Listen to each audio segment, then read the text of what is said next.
ago. Here at the Bolton site, you can find many of the offices for student services like the registrar, student accounting office, and cashier, among others. There's also a canteen where students and employees can purchase healthy food. Going further into Bolton campus, you can find on the first floor the College of Legal Education, where aspiring lawyers take their Juris Doctor degrees. There is even a dedicated library for law students across the cool and shaded quadrangle. On your way to the staircase to get the second floor, you get to pass by the AVR3, where lots of programs and other small gatherings are held. Going up to the second floor, you can find the office of the College of Business Administration Education. is the only school in Mindanao granted a Center of Excellence by CHED for its business and management programs, as well as Level 4 accreditation by the PACOCOA. So if you're planning on a career in business-related dealings, the CBAE is for you. Our college offers the following programs under the Bachelor of Science in Business Administration, major in entrepreneurship, legal management, real estate management, marketing management, financial management, human resource management, and the new program major in business analytics. The third floor also houses our expansive library and information center. That covers the Bolton side.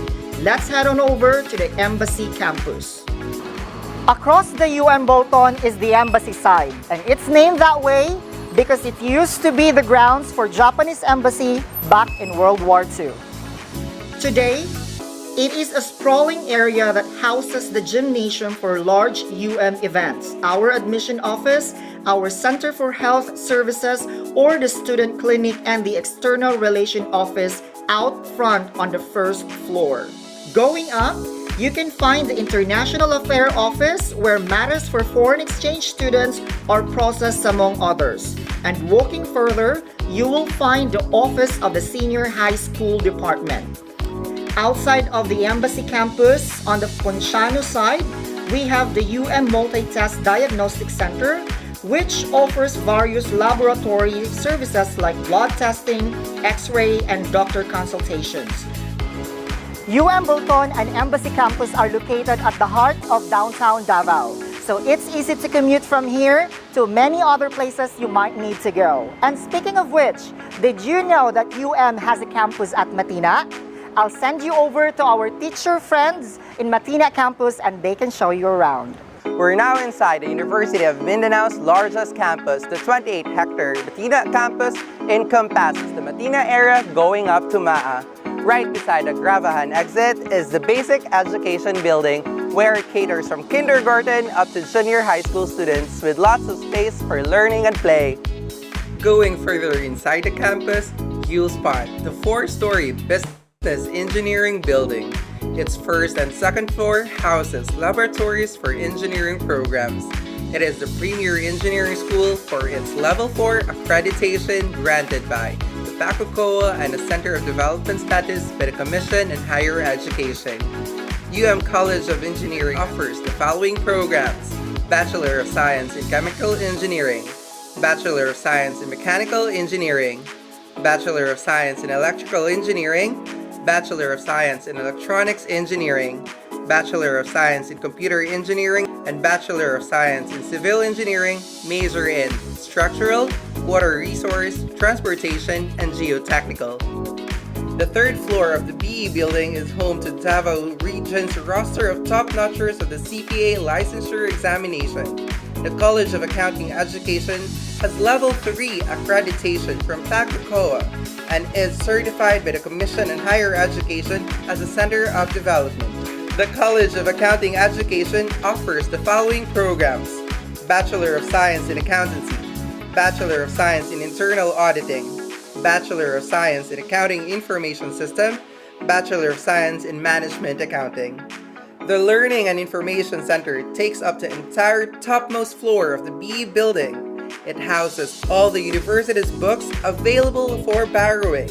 Let's take a scenic trip to the College of Hospitality Education. Located near the Matina Gymnasium, the College of Hospitality Education has Level 3 accreditation from PACOCOA and offers the following programs: Bachelor of Science in Hospitality Management and Bachelor of Science in Tourism Management. The College of Hospitality Education also has industry-level facilities like the La Spezia Mini Hotel, the Function Hall, and the kitchen and bakery areas. Located behind the gymnasium is the hangar, where students can test their inventions and other experiments. The hangar holds the university's Coleoptera Research Center, the first university-based center in the Philippines dedicated to study the conservation and cataloging of Philippine beetle species. Every large university, such as has a place where students gather for major events.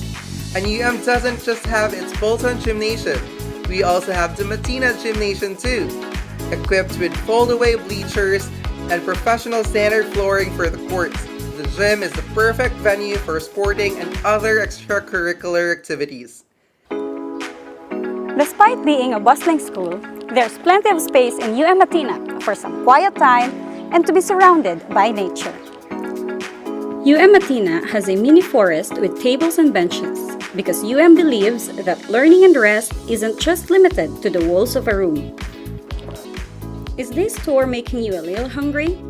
Across the gymnasium is the university canteen and food court, which serves a variety of affordable meals, snacks, and drinks, where students can eat comfortably.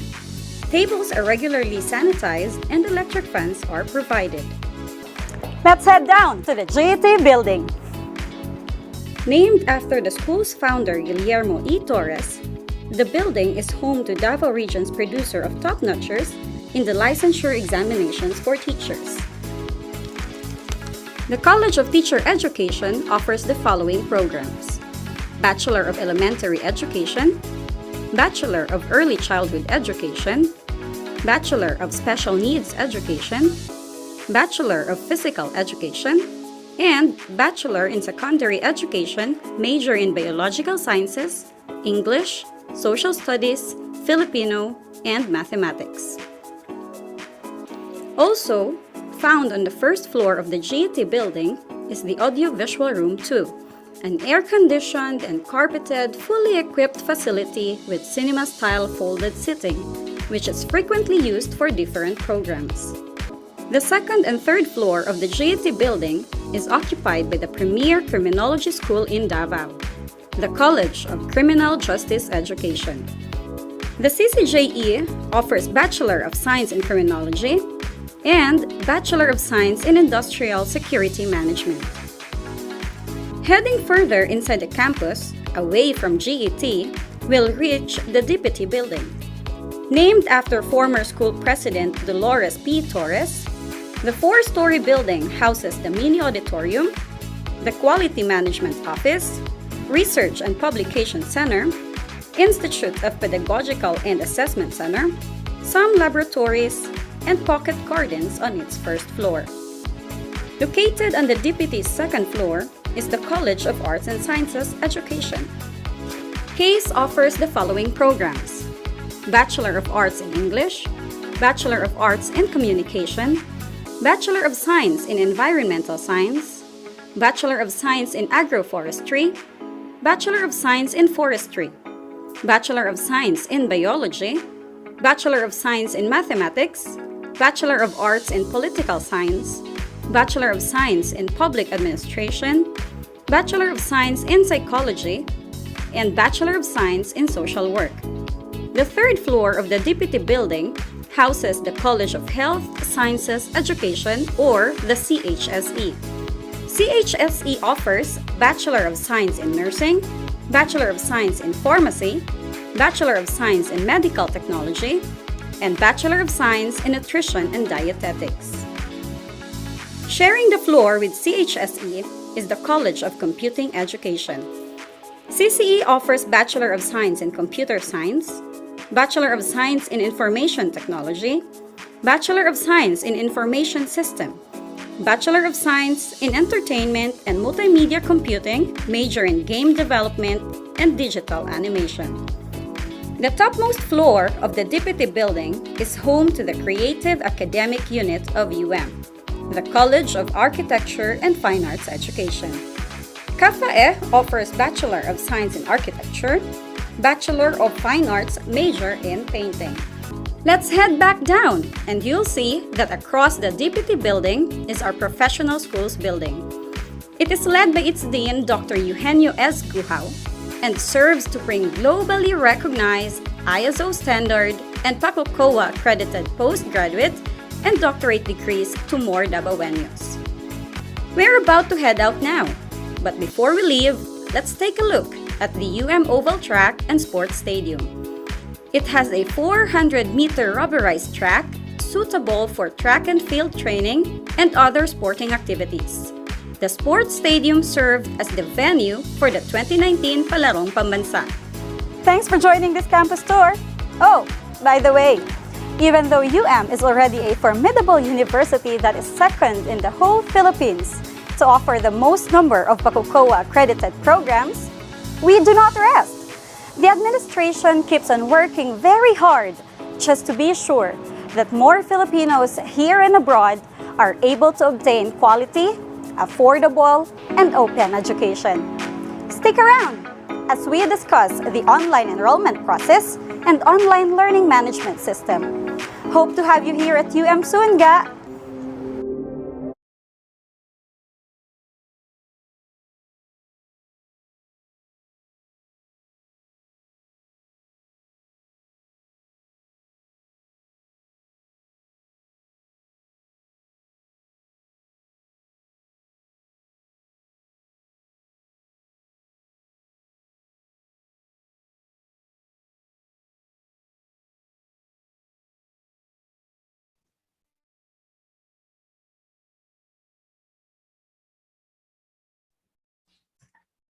All right, good morning mga ga, and again, welcome to the University of Mindanao. And you just had seen the virtual tour now of the two campuses of the university, the Bolton and also the Mantinas. And hopefully, soon, we will be meeting here at the University of Mindanao, for our face-to-face classes. And let's look forward for that. But for this time, we welcome you to this program info session, specifically for the program Bachelor of Science in Psychology and Bachelor of Science in Social Work. These programs are under the College of Arts and Sciences Education.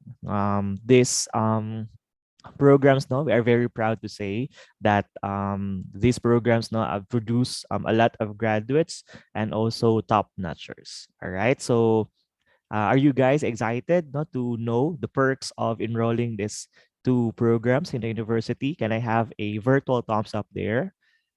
If you're excited and you're really curious of these programs.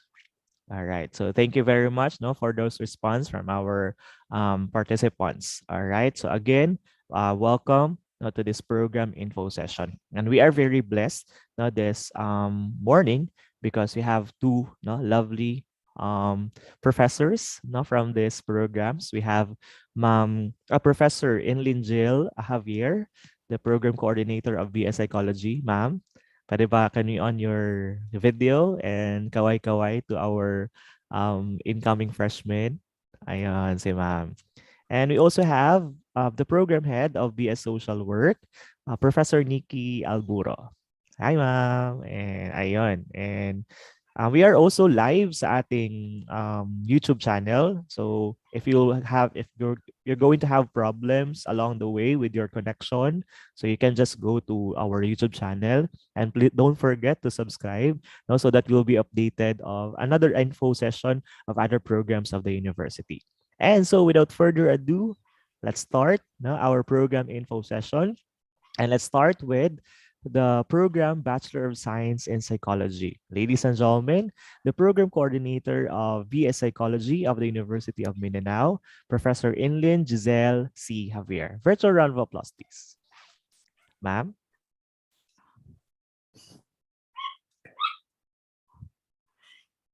Good morning, everyone.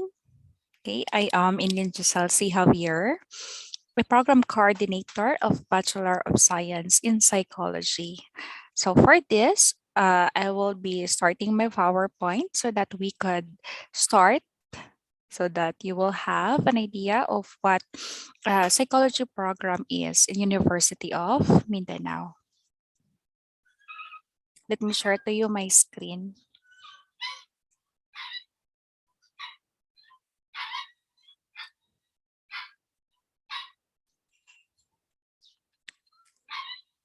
Yan. Do I am visible, sir?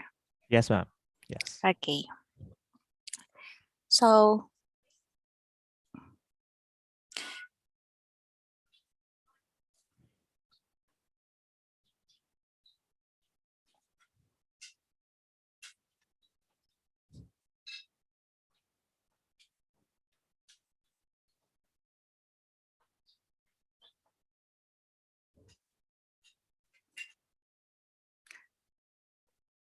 sir, would you mind if si Ma'am Nikki's first? I think I having a technical problem. All right. Okay. So maybe we can have the psychology program later, ma'am. All right. So while ma'am Inlin Javier is fixing her there's technical problem. All right. So let's have first the program Bachelor of Science in Social Work. Again, ladies and gentlemen, the program head of BS Social Work, Professor Nikki C. Alburo. Virtual round of applause, please. Thank you, So, Sir Nikki. Benji. All right. Okay, hello everyone. Good morning. Okay, so allow me to share my screen first.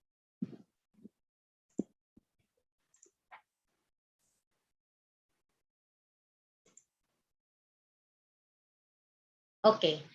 So once again, good morning everyone. Good morning to our participants here this morning.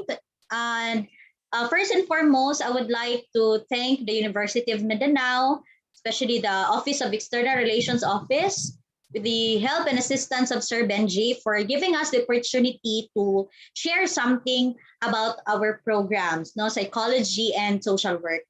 Most especially for social work, since a lot of us has some curiosity what is really social work. Currently, we are the highest population, a program with the highest population in the College of Arts and Sciences with 828 students.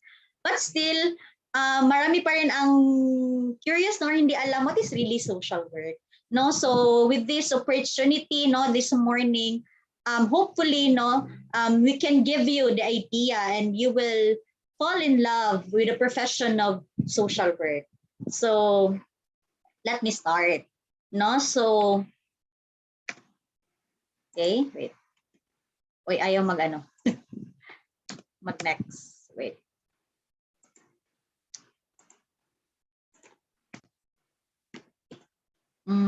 Sir Bench, ayaw mag-next. I think you should give me the parang yung control, yun. I think ma'am with your PowerPoint siguro baka hindi mo na-click lang ang PowerPoint. Wait lang for a while.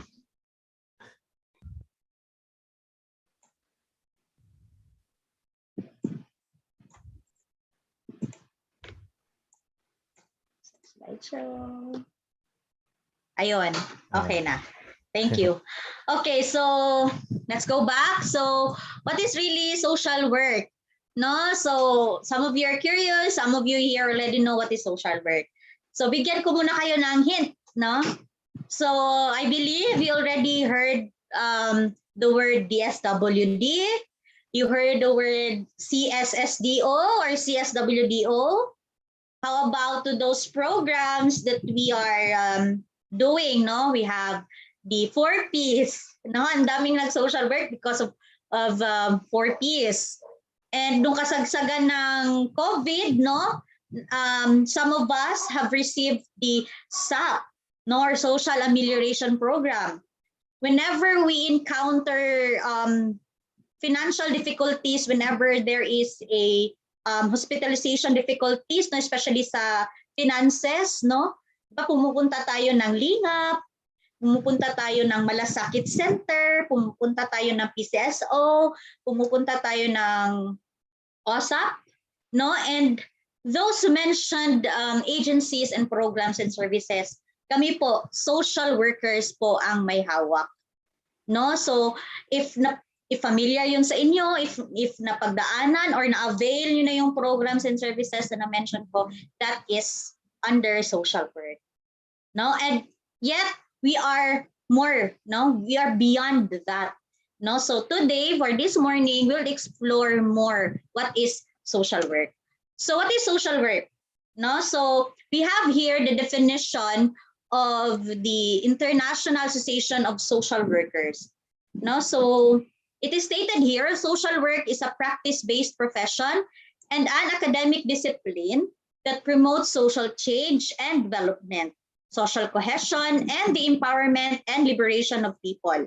Principles of social justice, human rights, collective responsibility, and respect for diversities are central to social work. Underpinned by theories of social work, social sciences, humanities, and indigenous knowledges, social work engages people and structures to address life challenges and enhance well-being. So like what I mentioned earlier, no, we are beyond those programs and services who are into providing the basic services, no, or basic needs of the people. No? So pag may sunog, andyan ang social worker. Pag may baha, andyan ang social worker providing relief goods. Yet hindi lang po relief goods ang piniprovide ng social work. No, we provide basic counseling, no, especially during mga crisis situations. And of course, the very core of social work is bringing back the social functioning of every person. No, kasi nga, iba, we are into liberation of people, no, and we are engaging to addressing life challenges.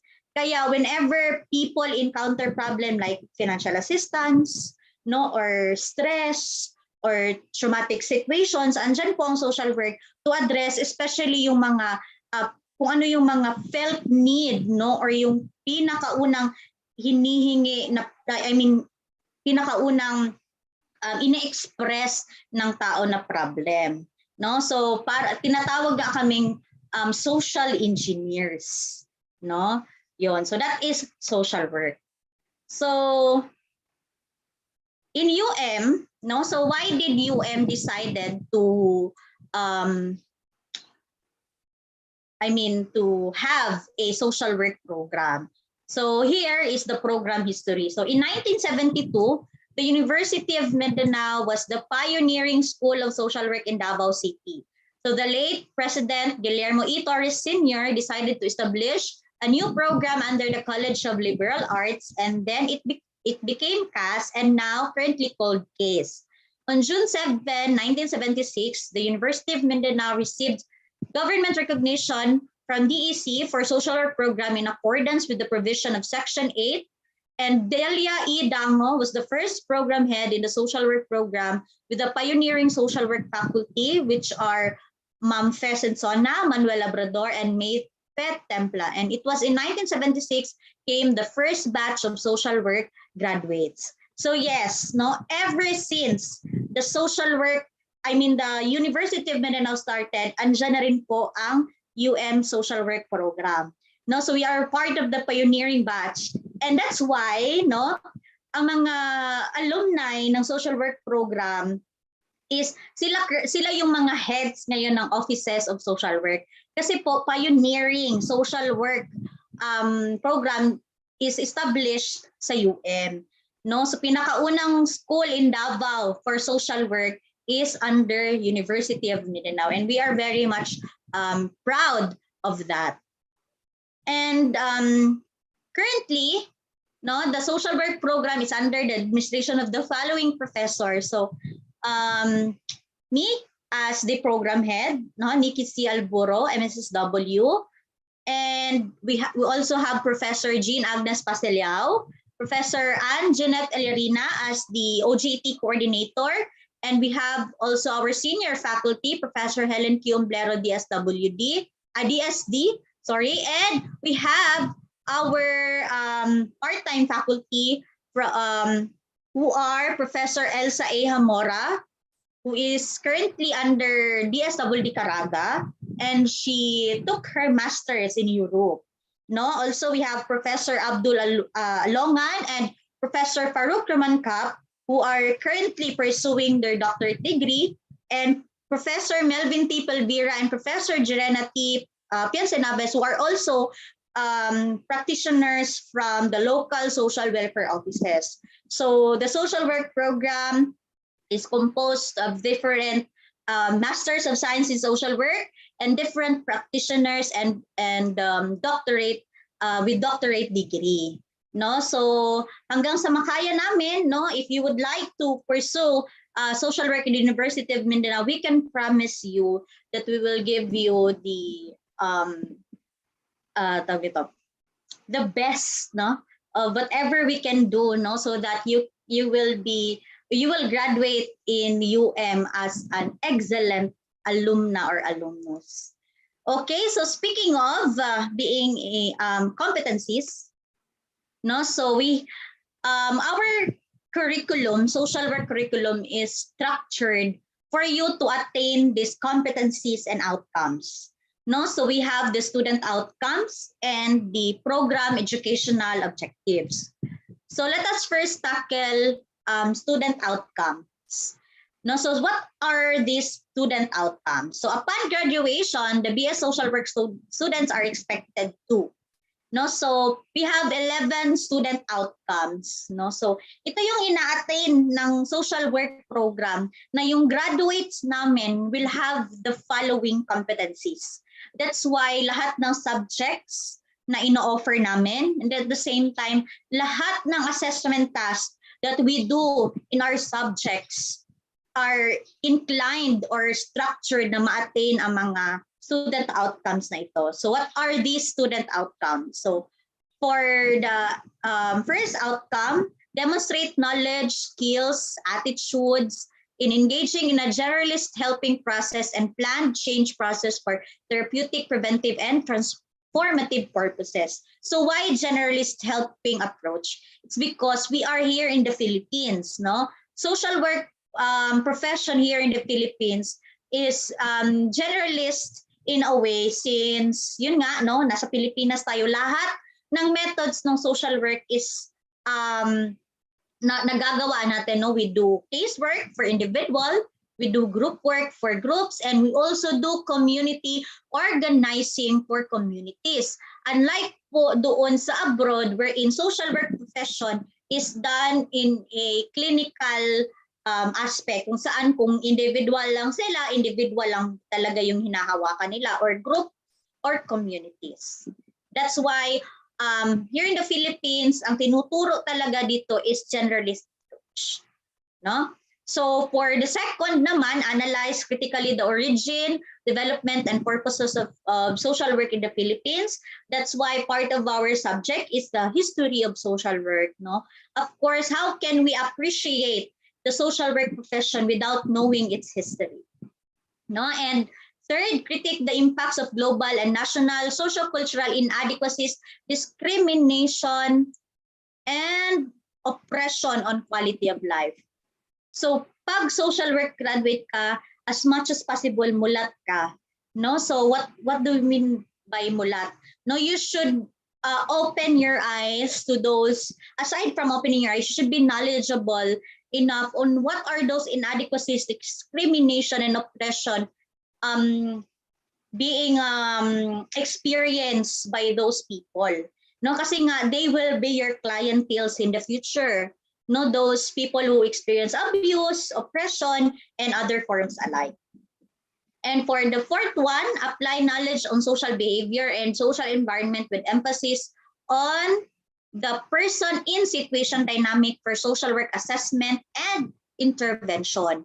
So psychology and social work are parang sisters, no? They are sisters since they are under social sciences.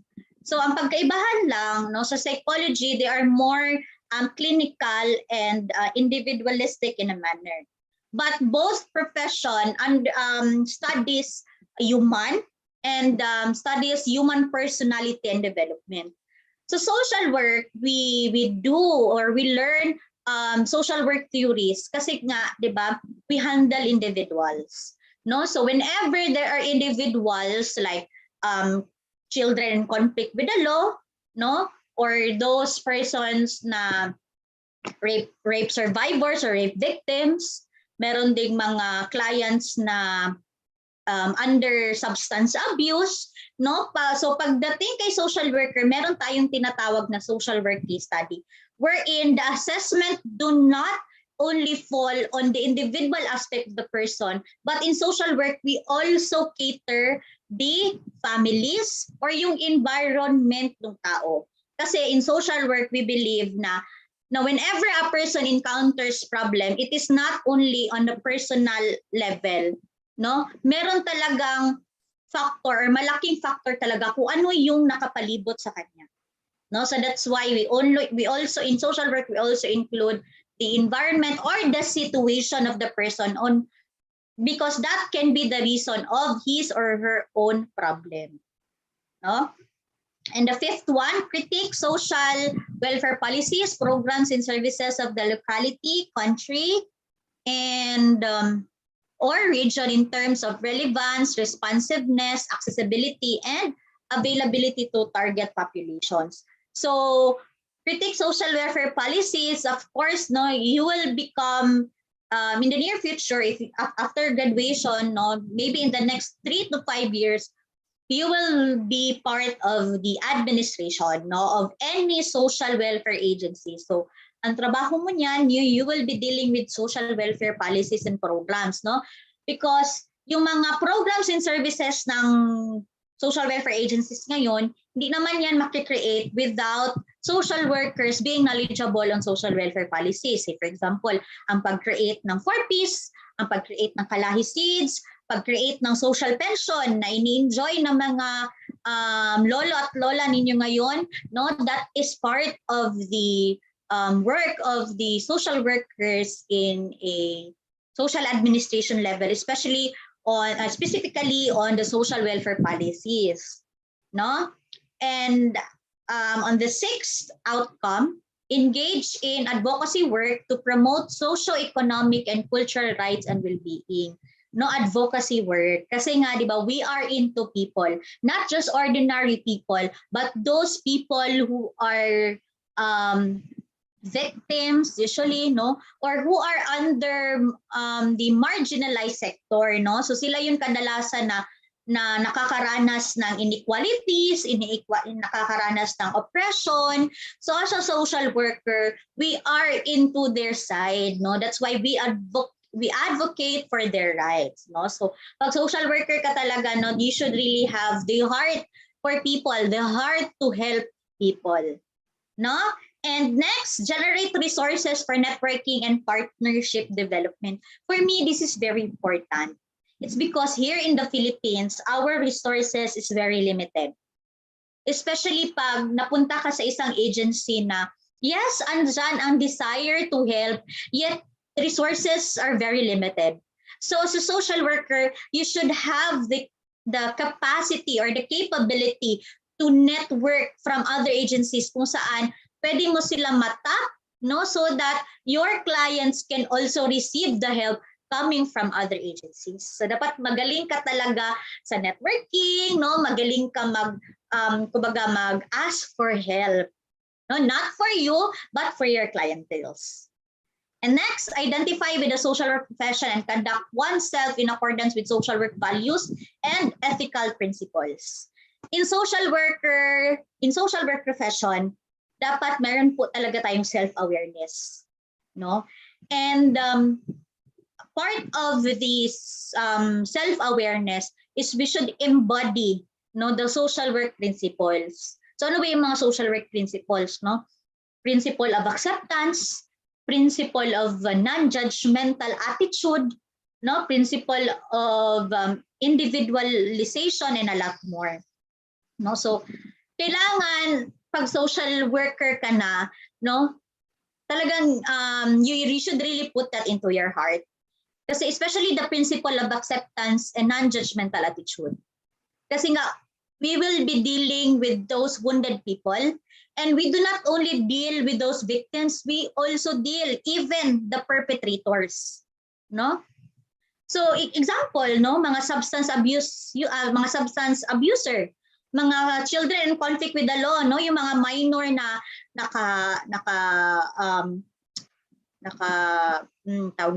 nagnakaw or nakapatay ba ngayon or any cases. So imagine you will be dealing with those people.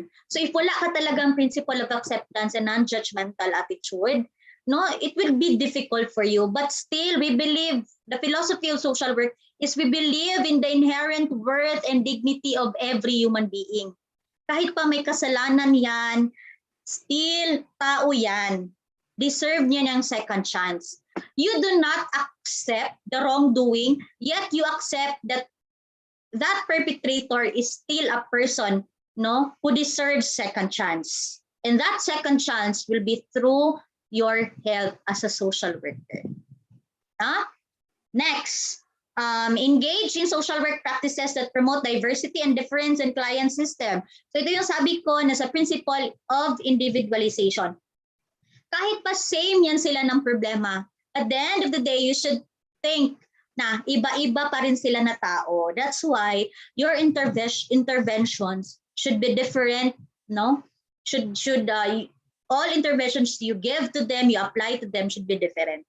No, kasi nga ibang tao sila, no? So hindi mo dapat i-uniform, kumbaga. Say for example, parehas silang substance abuser, isa na lang intervention mo. No, kasi iba-iba yan ang rason bakit yan napunta sa rehabilitation. No? Ba't yan nag-substance abuse? So yun. Next, use supervision to develop critical self-reflective practice for personal and professional growth. So this is part of your work as social work administrator. No? You supervise, especially pag head ka na ng mga social agencies or social welfare agencies. And lastly, produce a portfolio of recordings, case studies, and other social work documentation to reflect the quality and progress of practice. Okay, produce a portfolio of recordings. No, so in social work, no, ang dami-dami talagang case papers. You know, so in social work, you should really have the love for writing. Kasi lahat ng clients na dadaan sa'yo, gagawan mo yan ng case study report. No? Gagawan mo yan ng assessment, no? Gagawan mo ng plan, gagawan mo ng intervention plan. No? In order na yung problem ng client mo is magawan mo ng plan, and then after that one, intervention, and after that, no, ma-help mo na siya. No? Pagkadadaan kayo ng mga activities kung saan matutulungan mo yung clients mo. No? So, if you really have the love for writing, then social work can be for you. No? So, ano ba ang essence ng mga case studies na yan? So, say for example, you are a social worker in a rehabilitation center. No? And then, ang clients mo is mga CICL, no? Yung mga juvenile or yung mga youth, no, na nakagawa ng or may kaso kasi may mga nagawa na mali. And sa court, yes, no, meron tayong tinatawag na court social worker.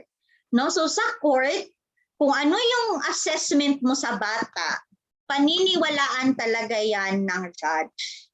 Kasi nga that's part of the attributes of profession or specifically we call professional authority.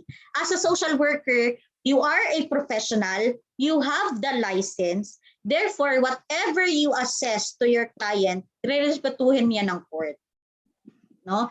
That's why hindi po basta-basta talaga ang case studies na ginagawa ng social workers. So say for example, sa client mo, if sinabi mo doon na hindi pa fit, no, yung client mo na palabasin siya sa rehabilitation kasi wala pang changes na nakikita sa kanya, therefore nirespetuhin niya ng judge. So hindi pa talaga niya palabasin kasi yun ang judgment mo sa social worker, no? Pero kung sabihin mo na fit na talaga siya kasi maganda yung performance niya sa loob, no? Nakita mo yung changes niya sa attitude niya, sa behavior niya. And then gilagay mo doon sa iyong case study na fitted na siya na mapalabas sa rehabilitation. Therefore, tutuhin din niya ng judge, no? So, ganyan, no? May essence talaga ang case study reports na ginagawa ng social workers. Okay, next. So those are the student outcomes. Now, right after graduation, you will have the following competencies.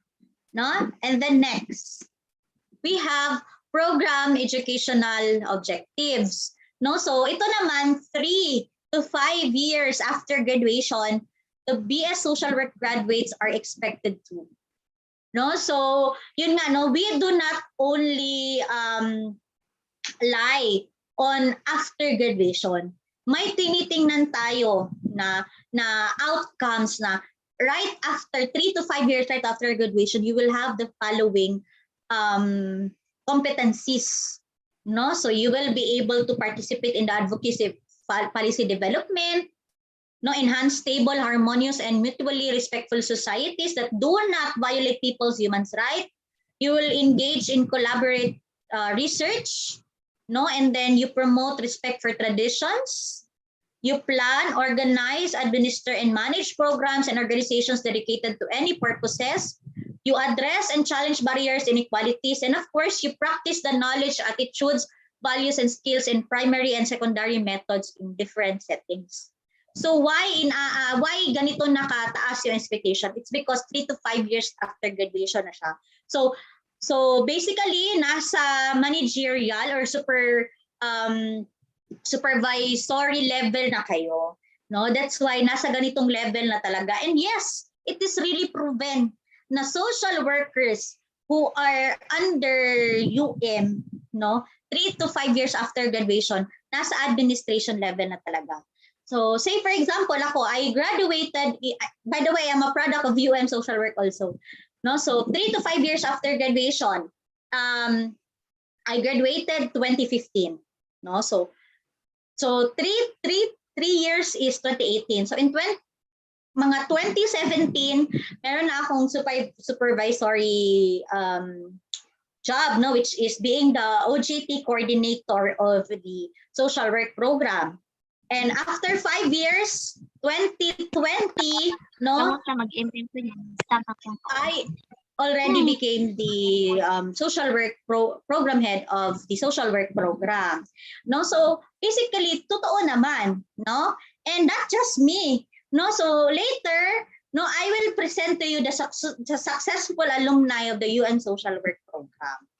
No, so we are very confident na talagang you will attain this one if you are a product of UM social work. And speaking of product of UM social work, here is our legend of UM social work top notchers from 1978 to 2019. No, so tawag ito. Talagang ano namin, sino-showcase talaga namin yung mga top notchers namin kasi hindi madali mag-produce ng quality graduates and then at the same time top notchers. No, so here are the 17 social work top notchers, no, from 1978 to 2019. So we have Ma'am Estrella Brigoli, 1991, top 7. Top 1 during the 1994, Ma'am Estrella Guliban. 2007, we have Sir Ronelo Tagcos as top 7. Sir Alvin Quinones, who are currently in SPMC right now, no, as medical social worker, no, top 9. And of course, the first UM top notcher to receive the 1 million pesos cash grant given by the University of Mindanao is no other than from social work program. Ma'am Hani J. Bacos, 2014, top 1.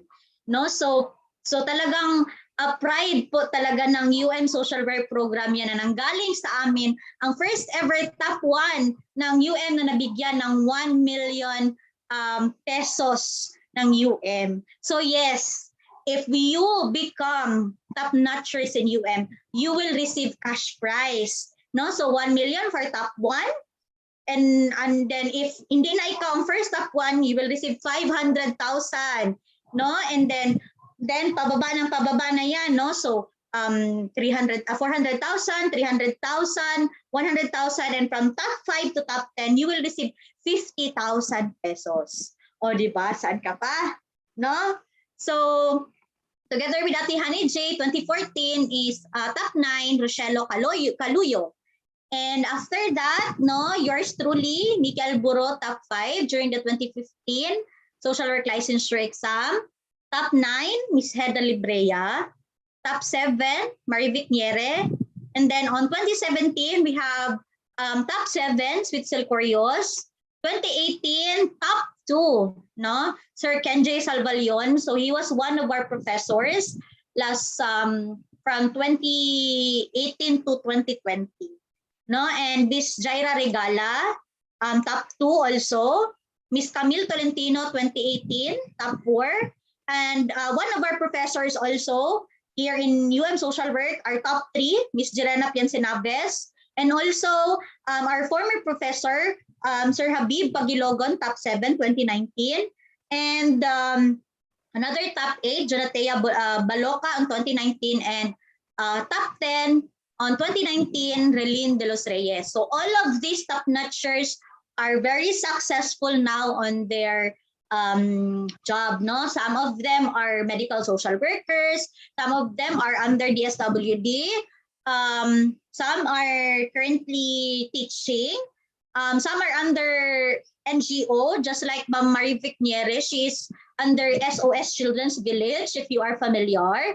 And Ma'am Camille Tolentino is a social worker in rehabilitation, specifically in DOH, no, for those drug surrenderies, and a lot more.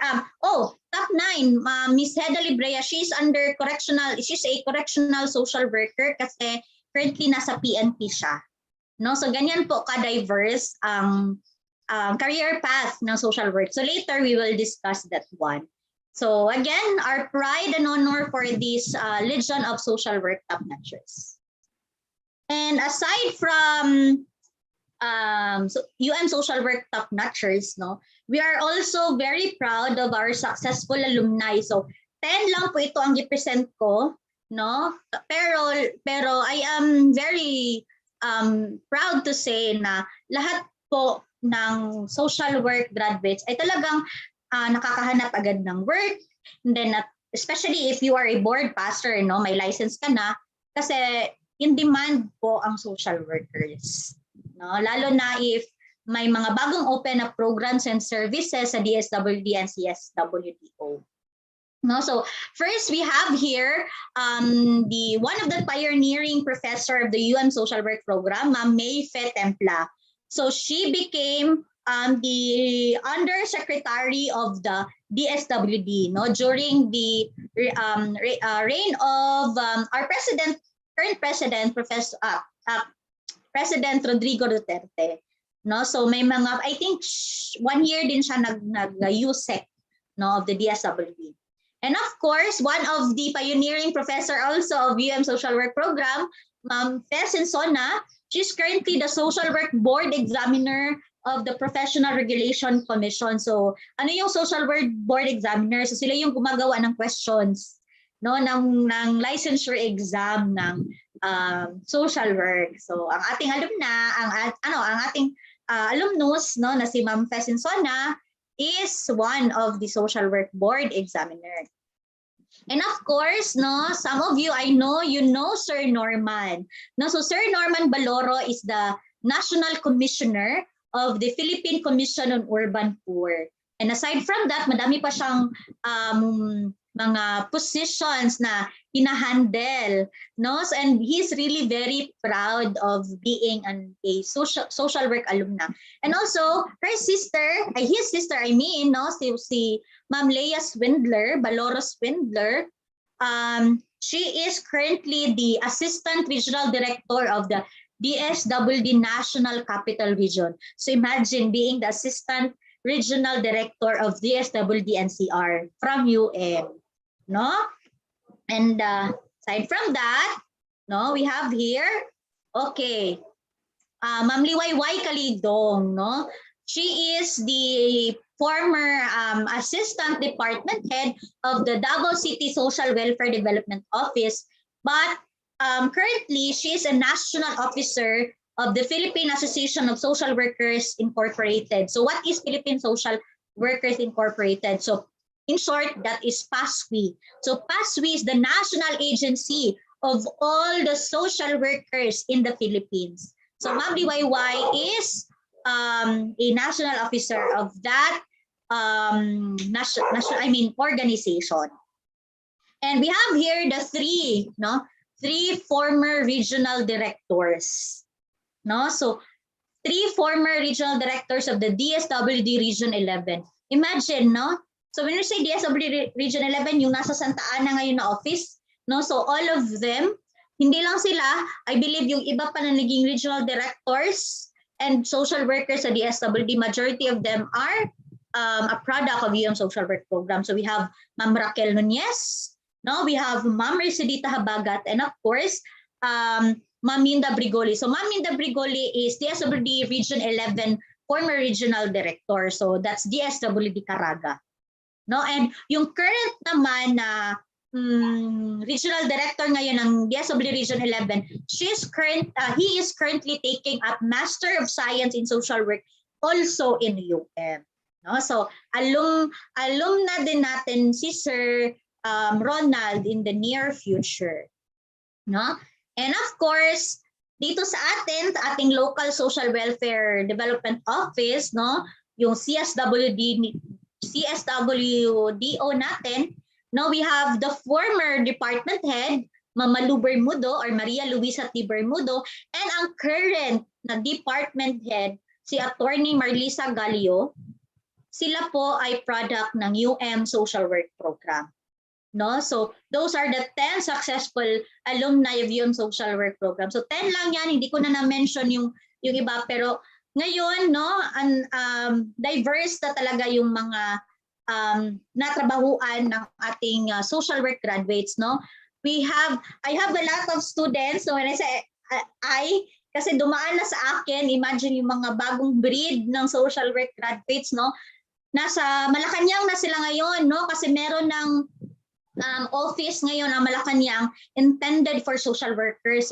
So as a teacher, no, it's my pride to see them growing, no, and working in Malacanang, no. And yung iba naman, they're currently in their province working as municipal social worker or provincial social worker. Yung iba naman nag-medical, yung iba nasa NGOs, no. So talagang may kanya-kanya silang path na tinake. And speaking of path to take, if you are social workers, no? So I will give you a lot of tawag nito, options, no?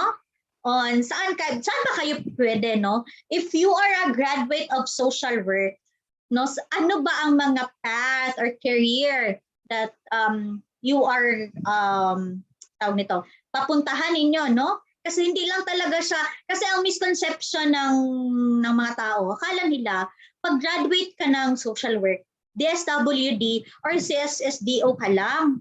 No, madami pang option if you are a graduate of social work. But of course, the primary setting is DSWD because that is the mother of social work profession or social work agency. No? So you can work in DSWD. You can work in any local social welfare office. So, city social welfare ba? Or if you are in a province, merong provincial social welfare office. If you are living in a municipality, meron namang municipal social welfare office that you can work, no? And also social welfare NGOs, no? Yung mga NGOs, mga non-government organizations like SOS Children's Village, no? Or yung mga Mindanao Migrants, no, yung mga different NGOs na nagki-cater ng different sectors, no, women, children, farmers, fisher folks, kasi hindi naman yan ma-accredit or matatayo yung NGO na yan without social worker. It's because it needs a license, no? License of a social worker to establish an NGO. Kaya part yan ng pagiging trabaho ng social worker, no, or social work graduates. And ano ba mga methods used, no? Dito sa mga primary setting, no, you can do clinical social work, you can do group work, you can do community organizing. So yung community organizing, yan usually ang ginagawa mo, no, if you are assigned in a community. So bawat barangay, no, dito sa Davao, no, so yan talaga ang, kasi pangarap ng DSWD na whole country sana dapat bawat barangay may social worker. Pero since nga mahirap pa ngayon, but still the Davao City has made it, no? That's why bawat barangay dito sa Davao City ay may social worker.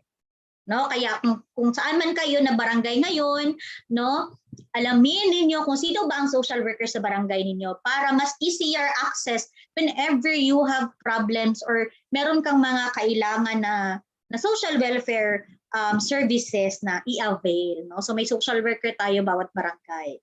No? And clinical social work naman or group work, if you are you will be assigned in an government agencies just like Home for Girls and Women, no, under DSWD, or kaya you will be assigned in an orphanage, no, or ano pa ba, home for those for example Sidlakan, no, sa Sidlakan, no, that's under City Social Welfare Office. So that agency caters yung mga abused women and children. No, so of course, if you will be assigned to that agency, no, so you will be doing clinical social work. So that's the primary setting, no. So secondary setting naman, no, medical social work. Ang dami-daming may gusto na maging medical social worker. So ito yung mga social workers who are working in a hospital.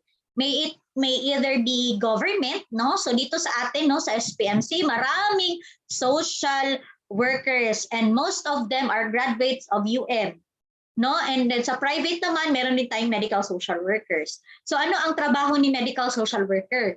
Sila yung nag-a-assist sa mga family ng patients na nanghihingi ng financial assistance kasi hindi nila kaya mabayaran yung hospital bill. So si social worker nag-a-assist, ano ba ang mga requirements, no, ginagawa niya ng assessment if eligible ba yung mga patients or yung mga families na nanghihingi ng financial assistance.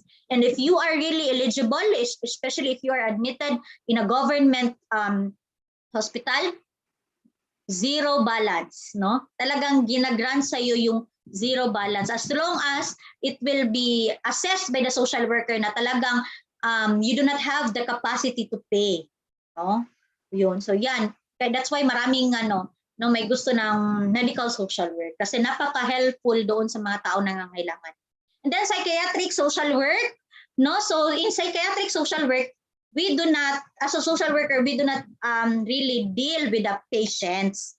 So ang patients, ang psychiatrists and psychologists po niyan, no? Pero si social worker doon siya specifically sa family, no? Especially during home visits, no? So, dinideal ni social worker yung families na kung saan ready na ba sila whenever makalabas yung client or kaya ina-assess kung ano ba yung kailangan nila gawin para mas maintindihan yung mga behavior noong kanilang family members who are under psychiatric services. No? Next, correctional social work.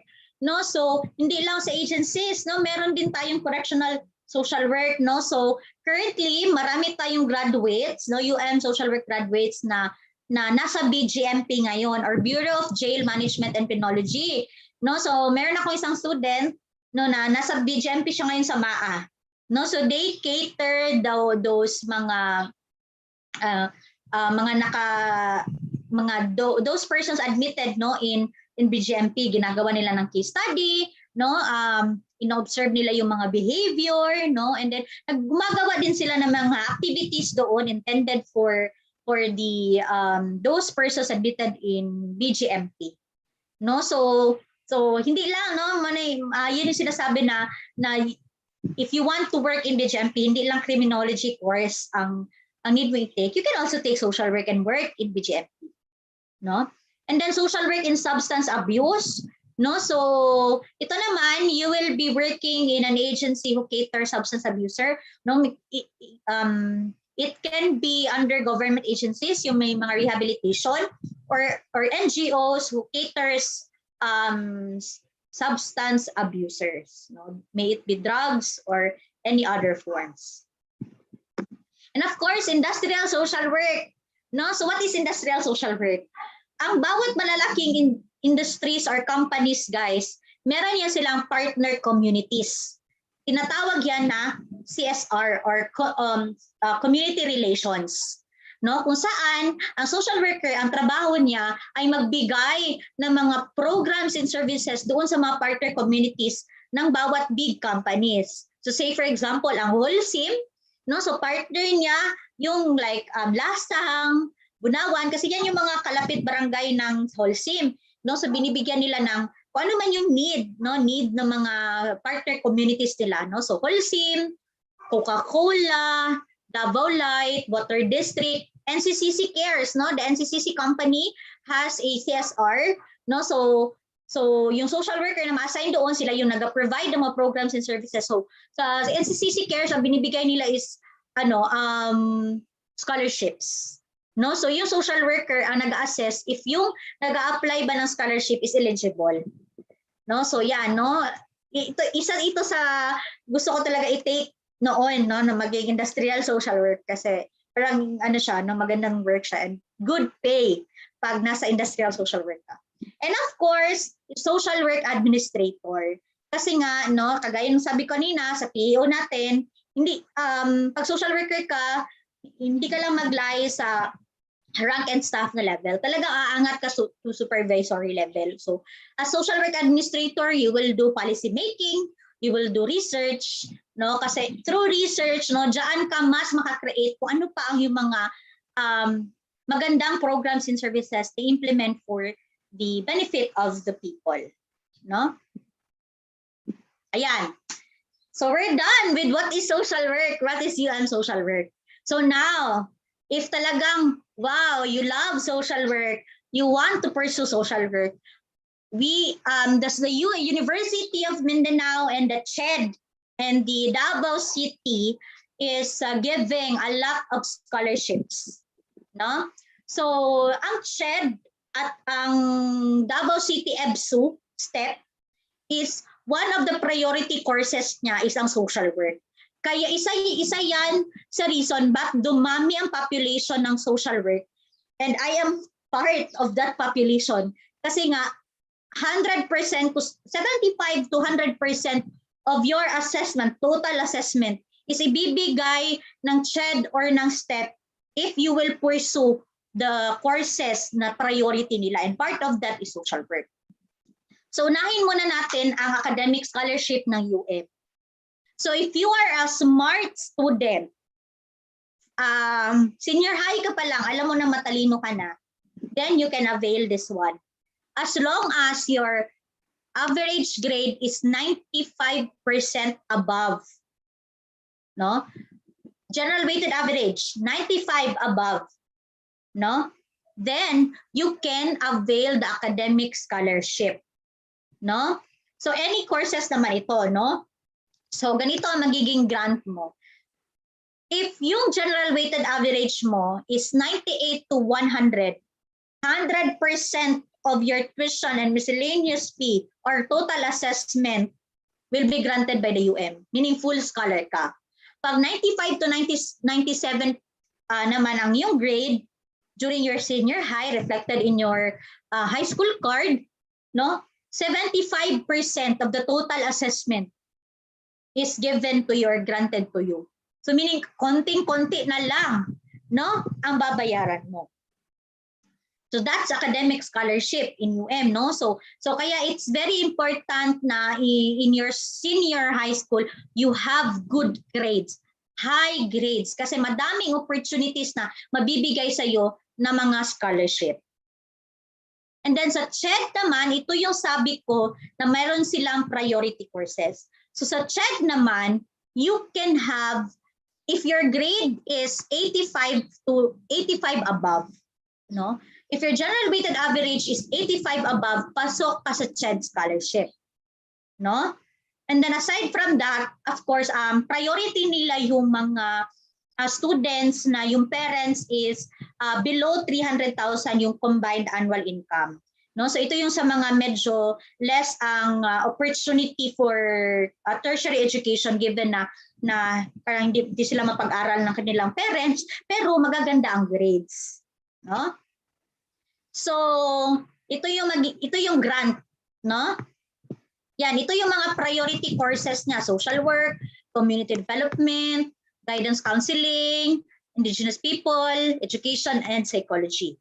No, so social sciences. So part of it is like social work and psychology. So ito yung magiging grant. Sana yun?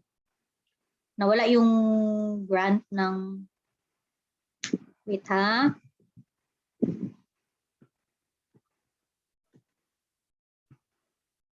Okay. Ito pala. Nandito pala, sorry. Ayan. If 90 above ang iyong grade, full scholarship, yan, full scholar ka ng CHED, no? If I'm not mistaken, 25,000 minimum ang binibigay nila. So if below that ang assessment mo, ma-refund pa yan sa'yo. You can use that sa book acquisition mo. And if 85% naman, partial scholarship ang binibigay sa'yo. So, di ba? Okay na rin, no? So, for those interested, no, you can apply for CHED scholarship. And ito yung sabi ko na sa Davao City alone. This is only for Davao City residents, no? So, ito yung na-avail ko noon, no? So, same sila ng requirements ng CHED. And same din sila ng priority courses. So, sa STEP, no, if you want to pursue social work or psychology, pasok ka, no? So ang requirements nila is maganda ang yung NCAI result, no, and yung grades mo. So meron silang required grade. If I'm not mistaken, dito yon, wait ha. 93. Saan yun nakalagay? Okay, hindi nakalagay, but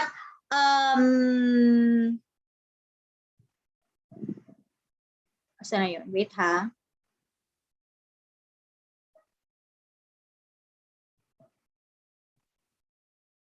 Ito. So you must have a general weighted average grade in your senior high, first and second semester, at least 93%. So mas mataas siya ng konti sa CHED na 90.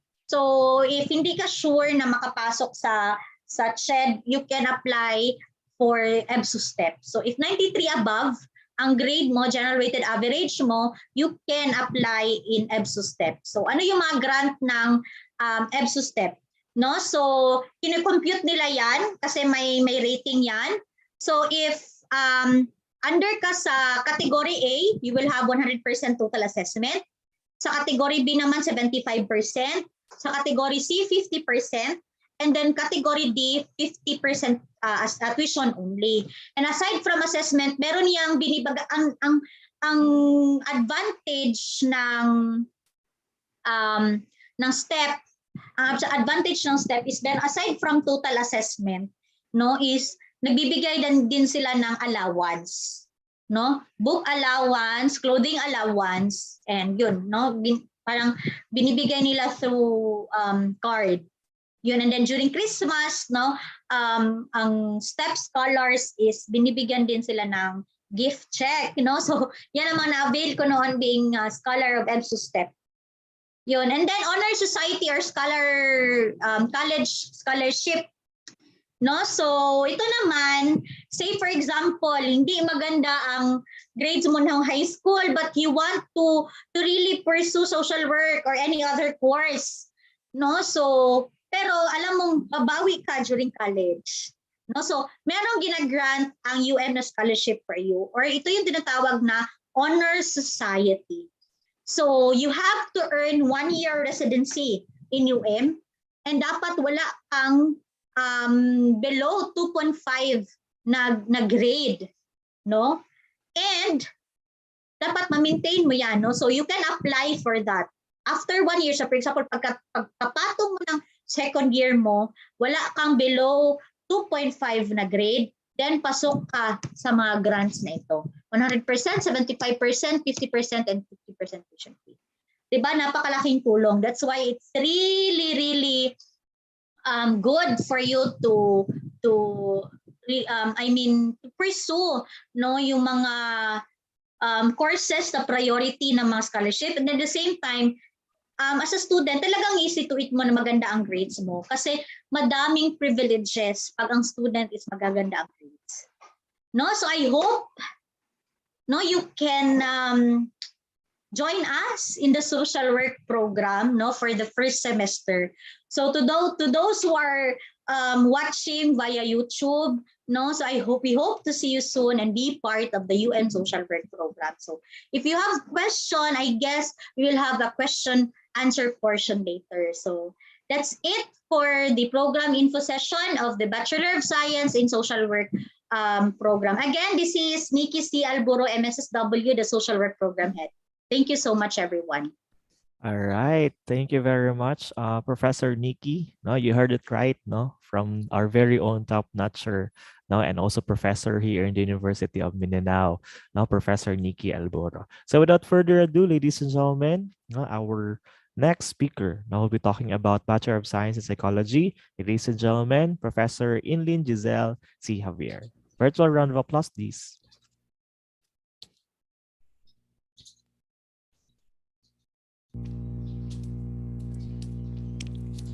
Okay.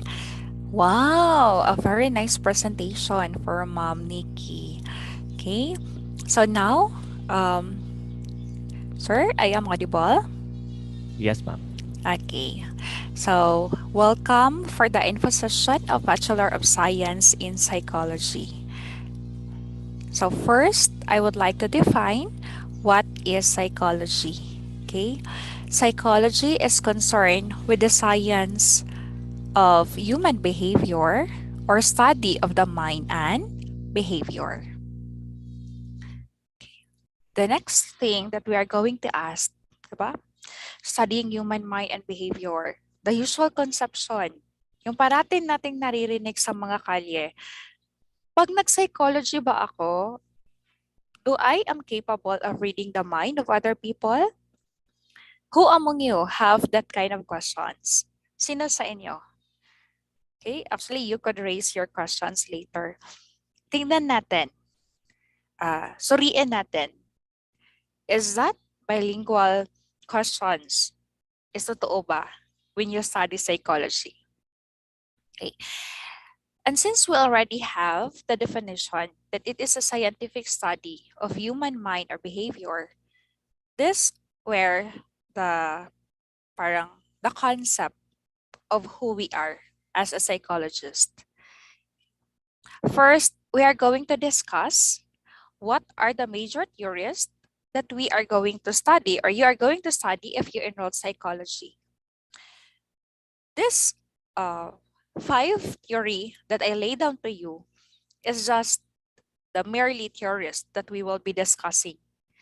Okay, we have psychoanalytic theory, individual psychology, which of course, when we talk about individual psychology, it talks about you as a person, being a unique individual.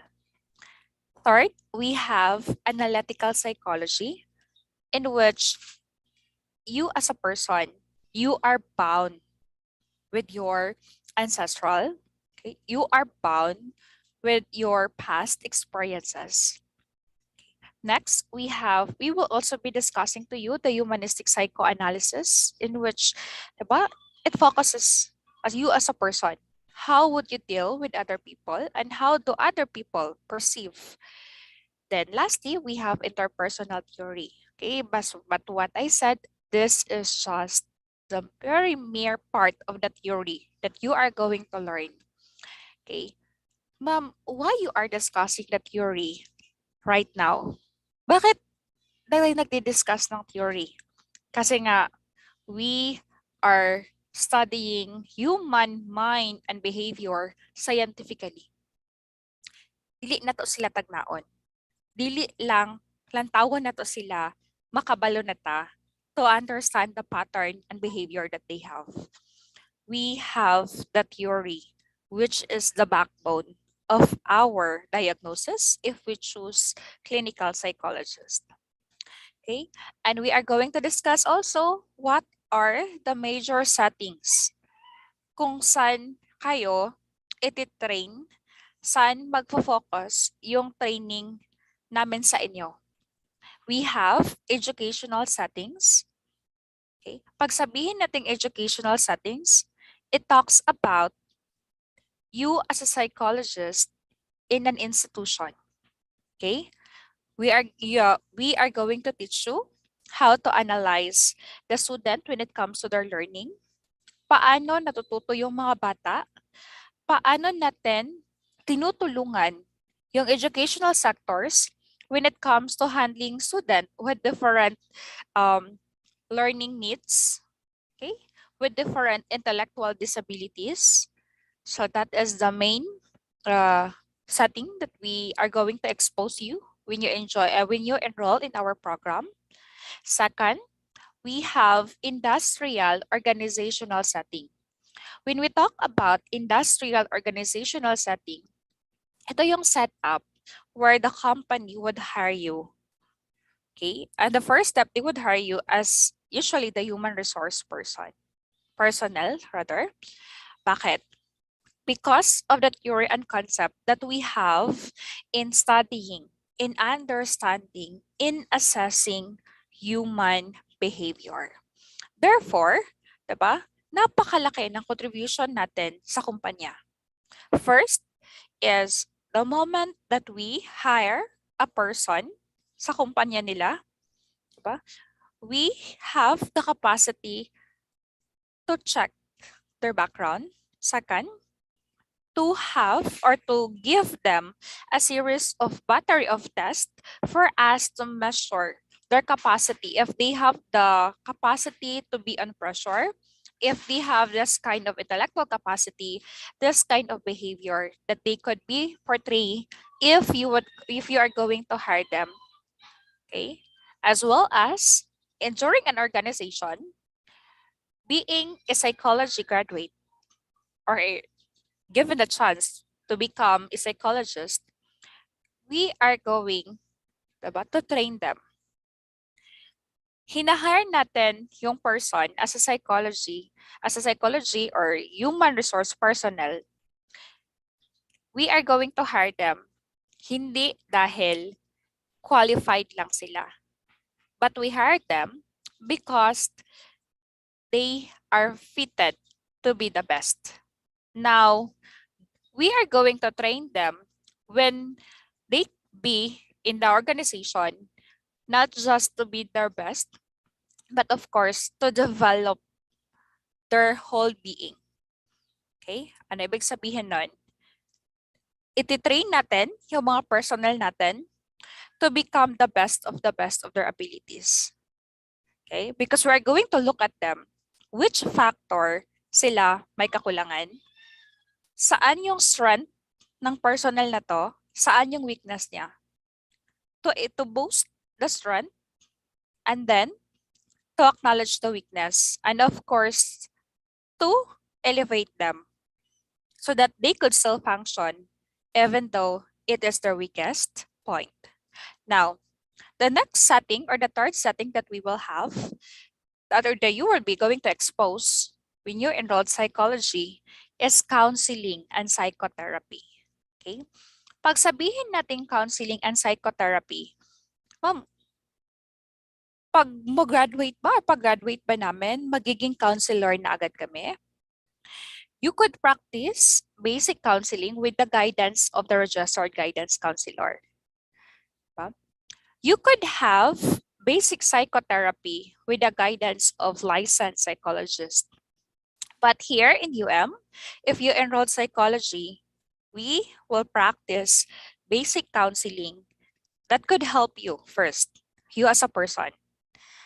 Tayo bilang isang tao, we encounter a lot of circumstances in our lives.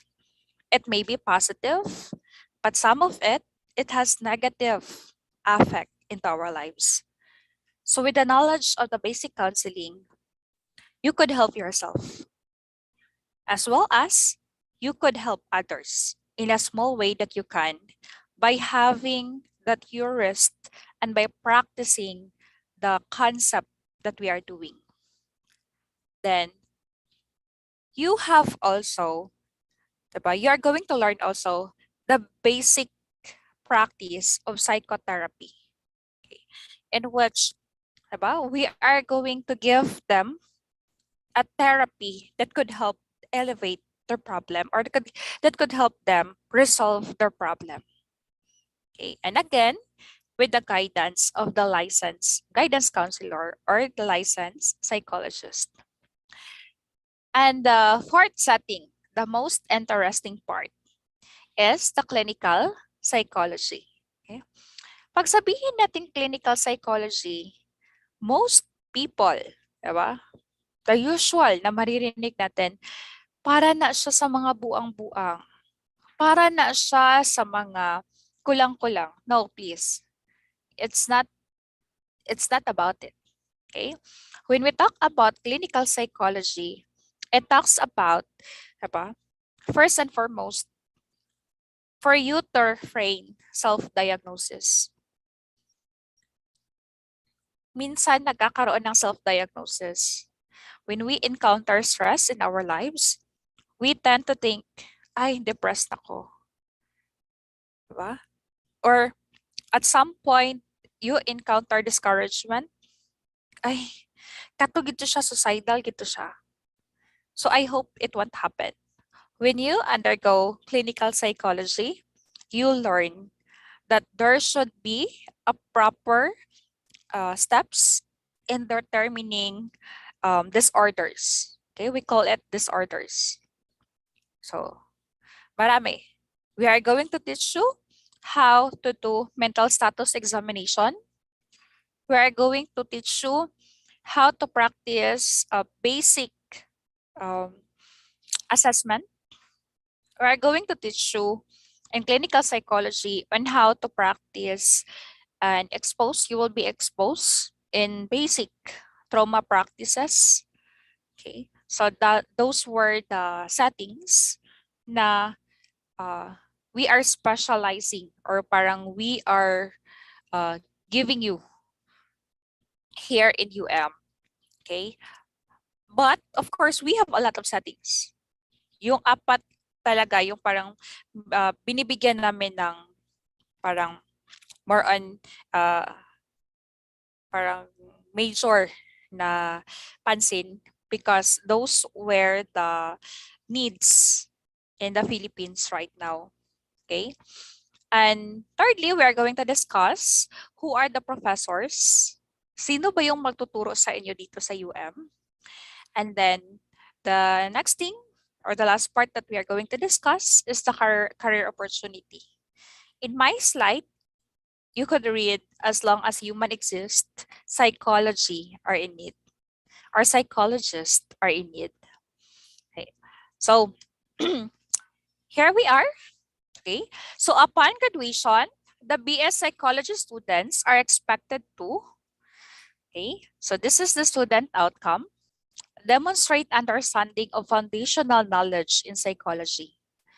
So we have the foundation, the knowledge that we are going to use, most especially when we do our job. It may be you are going to become clinical psychologist, educational psychologist, a guidance counselor, a therapist, whatever field that you choose to be with, So you are going to showcase the foundation of knowledge that we are going to teach you here in UM. Second, show the interrelationship among branches of psychology and the connection between psychology and other disciplines. There are a lot of branches in psychology. Okay. So I will discuss you some. One is we have, of course, forensic psychology, okay, in which when you practice forensic psychologist, diba, during trial, especially of a heinous crime, so you are going to be taken an oath for you to share your expertise when it comes to uh, observing and giving your diagnosis with a certain convictee or a certain person. Okay, so there are another branches that would tell you about mechanical psychologist, in which you are going to take a look gaano ba ka-importante yung mga mechanics, okay, yung mga part of it. How do people and mechanics work together? Okay. We also have culture and psychology, in which you are going to discover that there are a lot of factors that makes up who we are and what we are. Okay. And then read and write proof with our diagnosis. So those were the key points in practicing our clinical psychologist practice. Then use appropriate psychological theories and technique in solving problem and in carrying out other related tasks. Psychological theories and technique. Because remember, when we talk about a certain disorder, we are not just talk into a single particular disorder, because it may have, diba, a differential diagnosis. It may have a comorbidity. Pag sabihin natin differential diagnosis, pwede siyang pasok sa criteria into a certain diagnosis.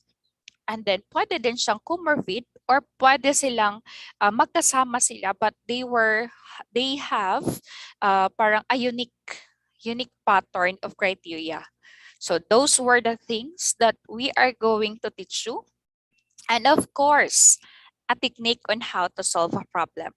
Because remember, as a clinical psychologist, we should always practice proper diagnosis in order for us to give a proper treatment, diba? And solution to a problem. Kung hindi mo makuha ng tama ang problema, paano mo siya masusolusyonan ng tama? Yun. And then, identify, formulate, and solve psychological problems. Communicate psychological ideas clearly in both written and oral form. Because there are a lot of ideas that some are discussed and some are written. And work with others in multidisciplinary theme, which may involve people from diverse backgrounds. So we as psychologists, we are trained to be a multidisciplinary themes. Ibig sabihin, we can work in a different fields because our theories and concept, our exposure is patterned globally. Okay? Hindi siya local na pattern. It has been patterned globally. And of course, engaged in research and lifelong learning. It has always been research, and part of it is the learning that we should gain along the way in practicing our profession. So I want you to have this quote by Carl Gustav Jung. Knowing your own darkness is the best method for dealing with the darkness of other people. As the quote it said, know yourself first so that you could deal with other people. Now, how do we help you? Diba? How do we help you in, diba, in acknowledging your own darkness? So what could be the best to learn when you enrolled psychology in University of Mindanao? First, we will be exposing you in your first year level. How do we understand human development? How could we differentiate normal development from an abnormal ones? Okay, what could be our basis that we could identify as a psychology in practice that this is a normal development? So, matututunan natin yan, malalaman nyo yan, diba? Yung pamangkin ninyo, kapatid ninyo, pinsan ninyo. So, we could observe. You could learn, you will be exposed. Normal ba yung development nila? Okay? Paano ba natin masasabi that their development is normal? At paano natin masasabi that this kind of development is hindi na normal? Second, the best to learn that we could offer is for you, the group dynamics. How does a group, paano ba yung grupo nag-uusap? In every group, they have their own unique way of communicating. They have their own way of using their own language, of using their own concept. Most especially, they have their own way of dealing with one another. And why do we need to study that? And why should I say that this is the best to learn?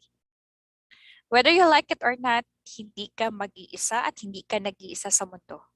Now, with the theories and concept that you are going to learn in group dynamics, you are going to practice it, of course, with yourself.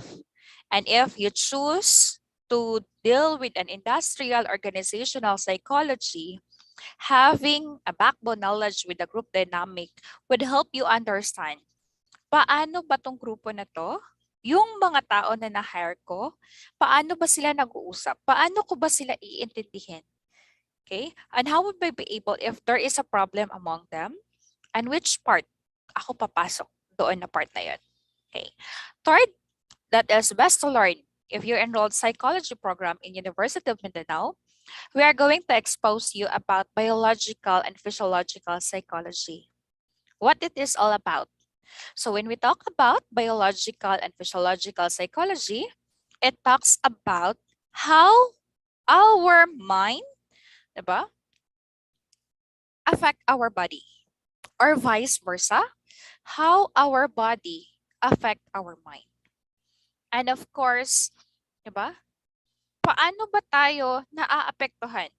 Does our mood could affect our way of thinking? Or our thinking, vice versa, could affect our mood. So this is the way where we understand, diba, that this physical aspect of us, the entire concept of our brain, diba, paano siya nagpa-function? The way tayo makipag-usap ngayon, which part of the brain function? Diba? Paano tayo naga-respond, naga-behave into a certain situation, which specific part of our brain functions, as well as, diba, we as a person, pag magkaroon ng damage yung part ng brain natin, ano ba yung possible na pwede mangyari sa atin? Physically, psychologically, paano ba yung pinoportray ng isang tao pag nagkaroon ng damage in a very simple or even just a part of our brain? Okay, and most of all, if nagkakaroon saan ng mga ibang mga, kumbaga, hindi balance, okay, nagkakaroon ng mga unbalanced hormones, ano ba yung effect niyan sa atin? Okay, next, best to learn is we have abnormal psychology. Okay, so yun yung part ng sinabi ko kanina. We are going to teach you what are the different diagnoses, about what are their criteria, how would you be able to learn mental status examination. So of course, if you're going to practice clinical psychologist, pagpasok pa lang ng client, ano ba yung pwede natin gawin? Ano ba yung ginagawa natin to assess the client? Okay, and then we try to make diagnosis after we also have a series of matter of tests. in our the result of series of battery of tests that could determine, diba, that could help us in making our diagnosis, differential diagnosis, as well as comorbidity. Okay, so dyan pag-uusapan natin yung mga different kind of disorders. Some of them, schizophrenia, bipolar, general anxiety, diba? Postpartum disorders, okay, yung mga mania disorders, as well as we are going also to parang to narrow down, diba? And to identify what kind of defenses our client is portraying.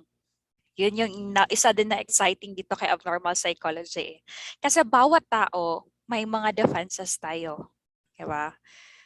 Paano ba natin protektahan yung sarili natin para hindi tayo masyadong masaktan? So we have that kind of defenses that some of us, we are aware, but most of us, we are not aware of our own psychological defenses that we make.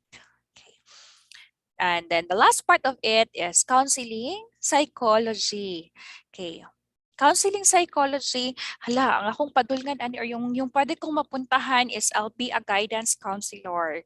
Okay, yes, you could be a guidance counselor in an educational setting. However, when we talk about counseling psychology, it talks about how would you help the person into his or her problem by using counseling approach, different therapists, okay, different practices. So, gaano ba kalaking tulong si counseling, especially sa inyo bilang isang estudyante at saka bilang isang tao? Okay. If there is a disaster, after talaga ng disaster, okay, for example, Marawisage, after ng Marawisage, yun na, nagkaroon na ng psychological first aid. Okay. Dati kasi, we are aware na nagkakaroon talaga ng first aid, okay, in which kinukuha yung mga tao, yung mga sugatan, physically. And the next thing na mangyayari is that we are going to help them, to give them a psychological first aid. Hindi lang, kasi pag may mga disaster, it is not just our physical body that is affected. It is our mind also. It is our state of mind. And remember, it is not just the civilian who could be possible, who could be magkaroon ng problema psychologically after ng mga disasters. Everyone could be. Okay? So, we give psychological first aid because you are exposed to it. Even after Marawisage, we could also have after volcano eruptions. Diba? Yun yung isa na nakikita na ngayon ng government. Okay, it may be national or local. Kasi tanggapin natin yung katotohanan in the Philippines. Diba? Parang yung psychology, pabuang-buang raman na. But no. Now, they acknowledge that they really need psychologists. As long as may tao, kailangan nila tayo. Kasi after ng volcanic eruptions, after na naka-transfer na lahat ng tao sa safe place, andyan na lahat yung anxieties nila, andyan na lahat yung mga trauma nila, andyan na lahat yung mga pinag-iisip nila na hindi na maganda because of what happening to them. At doon tayo pumapasok. Okay? It may be a natural disaster, it may be a man-made disaster, it may be any form of disasters. Kailangan ng psychologists for them to help, for us to help them, their psychological needs. Kasi physical pain, physical needs could be given. The physical pain, mag-inom ka lang ng pampawala ng sakit sa katawan, wala na yan. But the psychological pain that people are suffering every after disasters that they will encounter, yun yung isa. Yun yung isa na kailangan tayo. kailangan kayo. Okay? So next, okay. Of course, the University of Mindanao is an open institution. Baka sabihin niyo na hindi ako matalino. Hindi ako tatanggapin ng UM. No. Tinatanggap namin kahit anong level pa yan intellectually. Diba? We are open institution. Kami, sa psychology program, tanggap ka namin. Kahit ano ka pa man, tanggap ka namin dito. Because we are confident that we could help you. Diba? Kung papasok ka sa amin dito na natural na bato, lalabas ka ditong diamond because we will help you to become like a diamond. Now, who are your professors in UM Davao? Why I am confident that we could help you to furnish like a diamond. Yours truly, I am the program coordinator of the psychology program, a master's in psychology, major in clinical psychology, also a licensed professional teacher, a human resource training specialist, crisis management expert, school counseling associate, a group facilitator, a resource speaker, a mental health, psychological first aid, a resilience building. Okay, so this is just a mirror of the practice that you could be exposed into.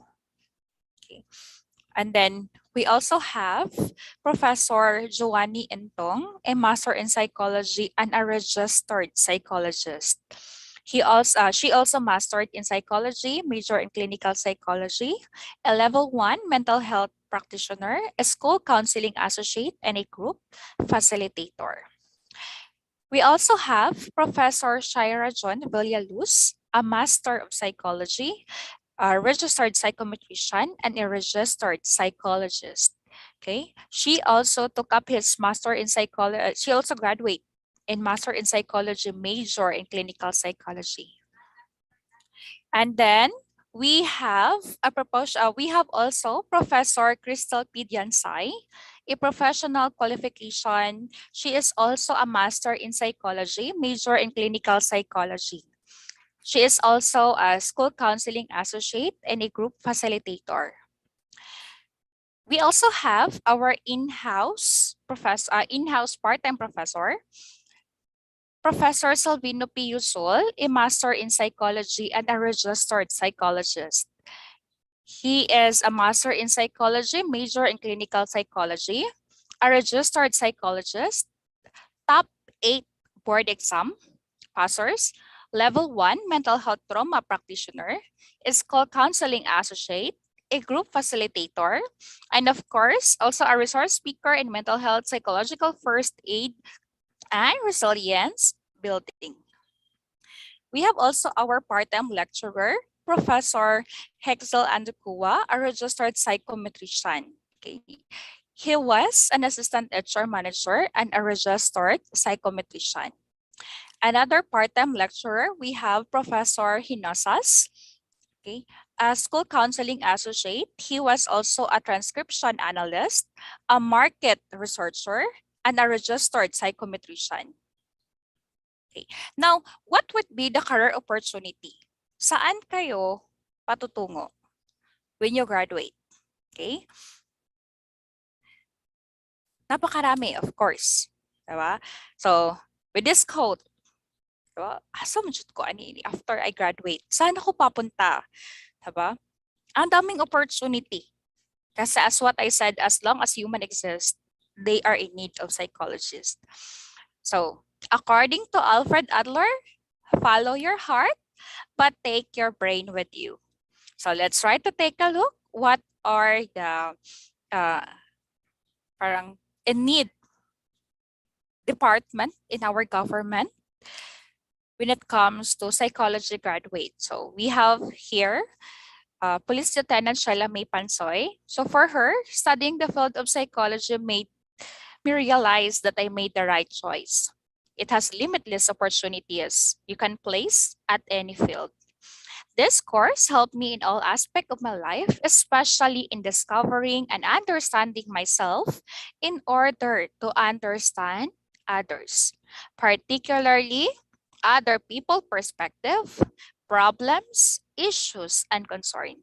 As a police officer, my course is a great help in battling daily stress and mindfulness of one's health while serving and protecting others in our community. So, the Philippine National Police actually is in need of psychologists. Kailangan nila tayo. Now, we have also we have also we have also Fire Officer 3, Pearl Isidore, Fire Officer 3. Okay, for her, versatility in career preparation is one of the advantages I have since I am a psychology graduate. In fire service, I have to deal as a firefighter, both in operational and administrative functions. These functions require competing demands, yet with the actual application of psychology. I was able to meet our organization exigency and be able to make a difference in my own face. So yun, in-need din tayo sa fire department. Now let's try to take a look. Okay, this one. According to Ma'am Geraldine Pantilgan, an international certified addiction therapist, ICAP 2, be one of the few. Our armed forces of the Philippines is in need of psychologists. Are you willing to take? Are you willing to be with them? Are you willing to be one of the few? So if you choose to be one of the few, enrolled in psychology program, and of course here in we are welcoming you all.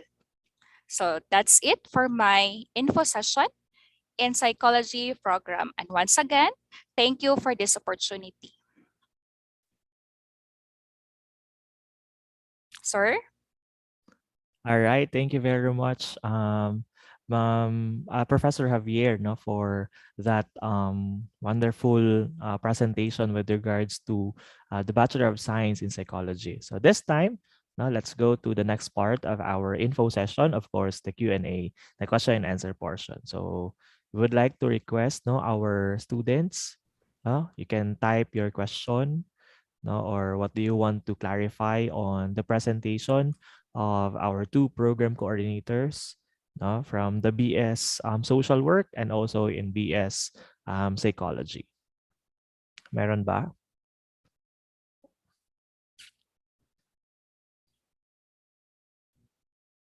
Questions from our audience?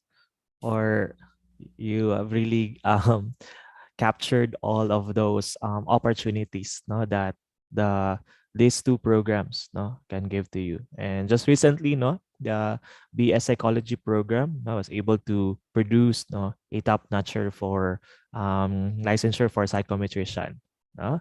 Top 2 po, no, yung what's the name of ano pangalan ni ma'am? Yeah, yes. So basically, no, as what mentioned, as what Professor Javier, no, had mentioned na a while ago, that no, papasok ka ng na bato, but then once you go out to become a diamonds in the rough. No, you'll really be a diamond, no? So, yun. Questions from our audience? Meron ba? So I think they have no question, ma'am. So final words na lang po from the both of you po for our incoming freshmen. Let's start with Ma'am Nikki. Okay, sige. So, parting words, no? So, once again, thank you very much, Sir Benji, for giving this opportunity, no, to share what is social work and what is psychology. And to those who have watched us through the Zoom and through YouTube Live, I hope you will give us the opportunity, no, to to really get to know more of what is social work or what is psychology by enrolling in our program, no? So in no, talagang masasabi namin na tama yung sabi ni Ma'am Inlin kanina na in social work it's an open university. You are all welcome sa amin. no discrimination or whatsoever, and you will become diamonds in the rough. So once again, thank you so much, everyone, and see you in the near future. All right. Professor Javier? Okay, yun lang po sa akin at the end of this presentation. My challenge to you young ones, young adolescents, young adult, are you willing to be one of the few? So if you are, come with us. Come here in and we are willing to accept all of you, regardless of who you are and what you are. So thank you for this opportunity, and once again, I hope to see you soon next year. All right. Again, thank you very much, Ma'am Nikki, and also Ma'am Javier, no, for your time, no, and we would like to ask, no, our participants, no, to have this evaluation form, no, so that we can give you a certificate of participation, no, on this webinar. And of course, we would also like you to like, no, and also subscribe, no, on our social media pages, no, of the university. We have Facebook, Instagram, Twitter, and also TikTok. So you just have to search at Unimin Official. And for our YouTube channel, please subscribe, no, and hit the notification bell, and just search the University of Mindanao Official. And you can also view there, no, those different programs, no, ng university, so that you'll have an idea, no, of those programs, no, na ino-offer ng University of Mindanao.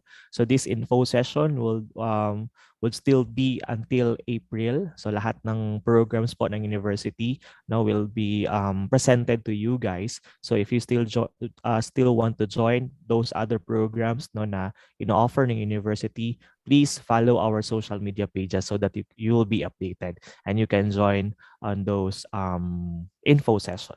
All right. So during the presentation of Ma'am Javier and also Ma'am Nikki, no, they mentioned of those scholarships and admission. So you can just also ask, no, for further questions, no, with regards to admission and also scholarship programs of the university. The registrar office, admission office, and student accounting office are willing to serve you guys. So you just have to screenshot all these numbers, no, so that they can help you, no, and knowing, no, those admission requirements and also yung in terms na sa mga scholarship. All right. So I guess that's it. No, so again, thank you very much, Maga. And before you leave, no, let's have first this tawag nito. Let's have first this video of what to expect the next semester and how can you enroll in the university via online. So please take a look at this.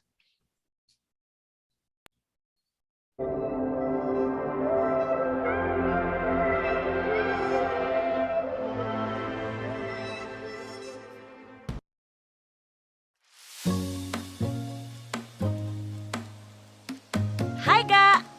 What to expect for the upcoming semester?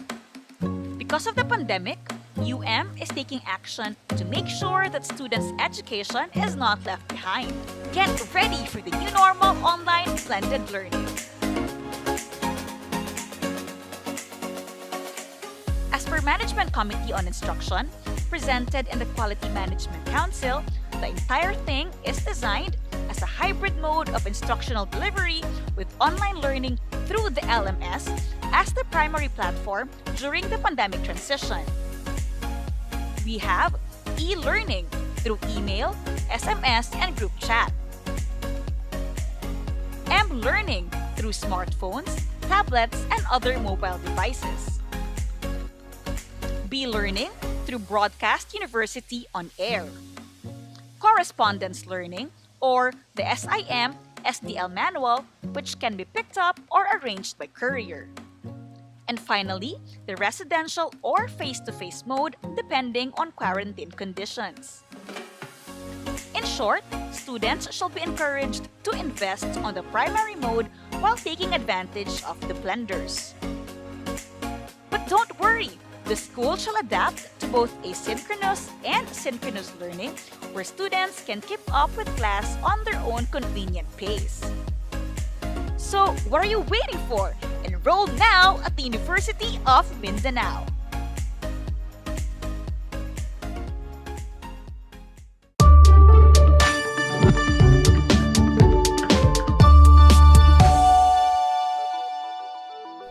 heard about the University of Mindanao's quality, affordable, open education that is ISO certified, accredited with various highly respected organizations, and believes in a holistic education to develop diamonds in the rough.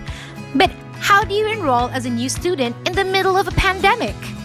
Step 1. Please fill out the online student registration through this link found on your screen, or visit the official university website with the address as follows. This is what the form will look like upon loading on your screen. After you've filled in your details, please take note of the reference number that will be issued. You will need this reference number for the online payment. Step 2. You can forward your down payment through these following banks or payment centers. Step 3.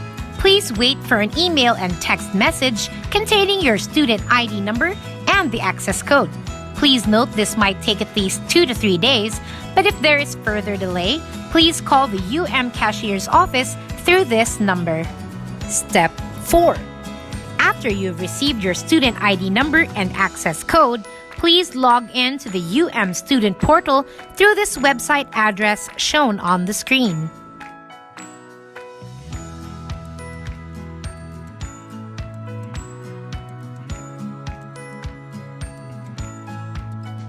Step 5. Under the online enrollment option, please click Enroll Course. Step 6. Choose your desired session, then click the Yes option on the screen to finalize your class schedule. Afterwards, please take a screenshot of your enrolled subjects. This screenshot of your subjects will serve as your unofficial soft copy of the Certificate of Matriculation, also known as your Form 1. Step 7. The university's online enrollment system will provide you with your official email address. It will be sent to you via the email address that you wrote down in the student registration form, student portal, and text alert. Step 8. Remember, if quarantine restrictions in your area and in Davao City allow, you may claim your official Form 1 and student ID at the admissions office located at Embassy along Bonifacio Street, Davao City, right across the Bolton campus. Step 9. Please submit to the university these other required documents shown on the screen on or before the end of the semester. Congratulations! You are officially part of the community. See you soon, ga!